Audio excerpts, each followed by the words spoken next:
Olá pessoal, nesse vídeo eu vou falar um pouco sobre a origem do termo evangelho. Segundo alguns críticos, argumentam que a igreja cristã ela tinha vínculos com o Império Romano e esse termo evangelho então teria vindo do Império Romano, certo? Eu vou mostrar aqui não, que tem outra origem, tá? Então, primeiro eu vou pegar aqui o livro do James Dunn, Jesus, Paulo e os Evangelhos, e vou ler uma passagem aqui na página 73. O substantivo evangelho, boa nova, evangelion, é um dos vários termos que o cristianismo deve a Paulo. 60 das 76 ocorrências do termo no Novo Testamento aparecem no Corpus Paulino. Um grupo considerável de estudiosos neotestamentários acredita que Paulo tomou o termo evangelho emprestado de seu uso político em relação a César. Alguns pensam isso. E com certeza é verdade que a palavra evangelho, usualmente no plural, era usada para dar as boas novas das conquistas levadas a termos por César Augusto. Concordamos com isso. Assim, pode-se argumentar com alguma plausibilidade que Paulo deliberadamente descreveu sua mensagem como evangelho, de modo a contrapor sua boa nova de Cristo às boas novas de César a respeito do Império Romano. A paz trazida por Cristo era um evangelho mais profundo que a paz romana. No entanto, é fato que a palavra evangelho tinha um uso mais amplo do que simplesmente para referir-se às boas novas de César. Assim, o desafio direto ao poder político e à autoridade de César não era algo imediatamente óbvio ao uso de Paulo.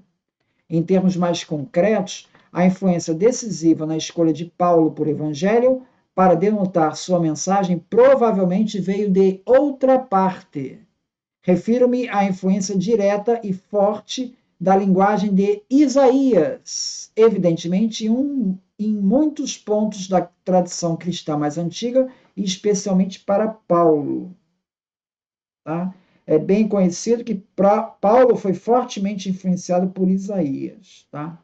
Assim, considero bem mais provável que, para falar de trazer boas novas, particularmente as referentes aos feitos salvadores de Deus, Paulo tenha sido influenciado pelo uso desse termo na Bíblia hebraica, como aparece em Salmos 40.9, 68.11 e 96.2. Tá? E especialmente em Isaías.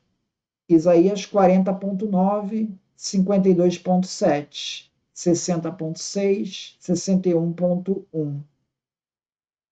Duas dessas passagens de Isaías exerceram evidente influência sobre a reflexão teológica judaica no judaísmo do Segundo Templo, anterior a Jesus e Paulo. O Salmo de Salomão 11.1 claramente repercute Isaías 52.7. Isaías 52.7 diz assim: como são bem-vindos sobre os montes os passos do mensageiro da boa nova, que anuncia, evangelizou menos, paz, que traz uma mensagem de bem, novamente a palavra, que proclama a salvação, que diz a Sião, teu Deus é rei.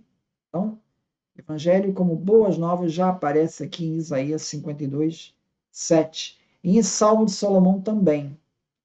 Soai em Sião o sinal da trombeta do santuário, anunciai em Jerusalém a voz daquele que traz boas novas. E aí aparece a palavra evangelho. Tá? Ele vem falando de outros termos aqui judaicos, tá? Que citam essa palavra.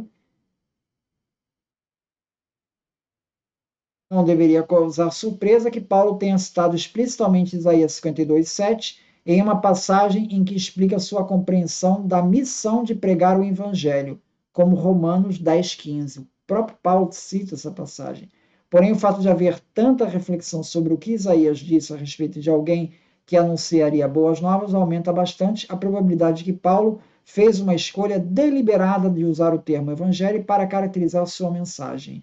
E ele fez isso precisamente porque creu que a esperança de Isaías de que alguém anunciasse boas novas aos pobres foi realizada em Jesus.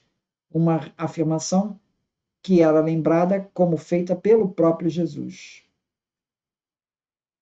Com isso, não se quer negar que Paulo e seus ouvintes estiveram conscientes de que Paulo oferecia uma boa nova muito diferente da de César. Porém, a nosso ver, há uma dedução muito mais importante a ser feita a partir da evidência recém-revisada. E esta é de que foi o próprio Paulo quem introduziu no vocabulário cristão o termo evangelho.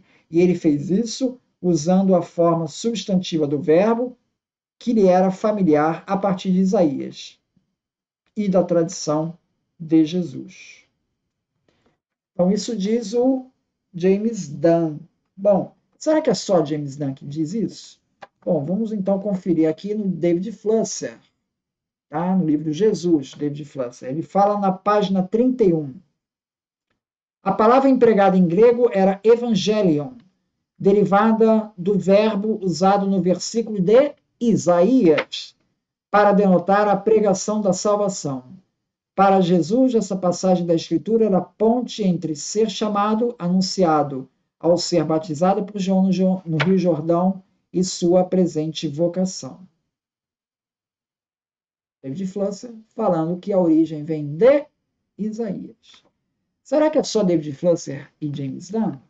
Bom, aqui eu trago Teologia do Novo Testamento, do Rudolf Bultmann, livro meio grosso, tá? Então, nós temos aí na página 134. No sentido rigoroso, evangelho só é termo técnico quando usado em termos absolutos, isto é, sem indicação de objeto para designar a mensagem cristã, determinada quanto a seu conteúdo. Esse uso muito corrente em Paulo e depois dele não tem nenhuma analogia no Antigo Testamento e no judaísmo quanto no helenismo gentílico. É curioso como é que ele fala que não tem analogia no Antigo Testamento, né? E a opinião bastante difundida de que evangelho seria um termo sacro do culto ao imperador é insustentável. O uso absoluto parece ter se desenvolvido paulatinamente no cristianismo helenista, no entanto, de modo relativamente rápido. Não é possível dizer com certeza se o uso absoluto é mais antigo. Evidentemente, não remonta à comunidade primitiva, pois o substantivo evangelho falta totalmente no evangelho que. Encontra-se em Marcos somente informações secundárias, em Mateus, em parte, segundo Marcos, em parte, informações próprias. Em Lucas, ele falta, no entanto, ele se encontra 2 vezes em Atos. Então, ele vai aparecer muito realmente nas cartas paulinas, esse termo. Vai aparecer pouco nos evangelhos, em que não se encontra. Então, o Bultmann também confirma que não se pode entender como um termo sacro do culto ao imperador. Não se trata disso. Né? Então, esses são os textos que eu trago, né? E que mostram que realmente a origem, ao contrário do que Bultmann fala, né? James Dunn e David Flusser vão dizer que sim, é um texto que vem do Antigo Testamento e que vem lá de Isaías. Então é isso. Muito obrigado, então.